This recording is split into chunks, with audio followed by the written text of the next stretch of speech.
With China's growing investments in India's technology ecosystem, how should India balance these priorities, right? Because I mean, over the last, and we've heard these figures, right? Over the last 3 years or 4 years, China has invested 8 or 9 billion through different forms. Chinese companies actually have invested $8 or $9 billion in the Indian tech ecosystem.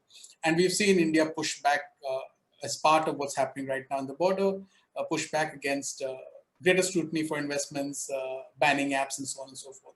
How does a country like India sort of balance its interests in terms of ensuring that there is capital available for this development, but also keeping security? Well, it's going to be hard, right? And as we're realizing that having China embedded within your technology ecosystem and within your economy is not necessarily a constraint to Beijing and how it acts, right? So what kind of so how are you going to adjust to a new environment where you would like more Chinese investments, particularly in some of the Indian unicorns and startups, because as you mentioned, there's a lot of competition for capital, and capital is scarce, and there are not that many alternatives for a lot of the Indian companies in terms of getting more investment in, right? But more, I think, I was dealing with this question a lot here because a lot of Singapore companies also have investments in India, and they're trying to figure out what kind of and how the Indian landscape is going to change and what their future is going to be.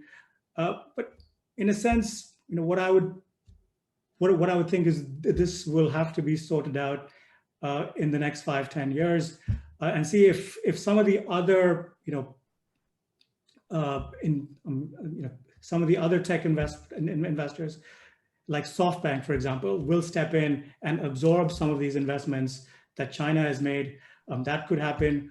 Or if, and as we've been seeing in the last 2-3 months, because of ongoing security tensions with China, that a lot of Indian companies are becoming a lot more keen to partner with American firms, American tech firms, for investment. So, I mean, we're going to have to see how this pans out. But as we've seen, that these investments have not turned out to be much of a constraint to Beijing and the broader security relationship between India and China. Yeah, indeed. I mean, if I could only add to that, Navid, I think, I mean, a lot of the questions that have come in are essentially about what should India be doing. So if I could just add to what Karthik said and what's already been said is that, I mean, part of the answer could lie in actually creating a robust set of domestic regulation which actually limits the influence that foreign investors can have in decision-making and things like that, that could possibly be helpful.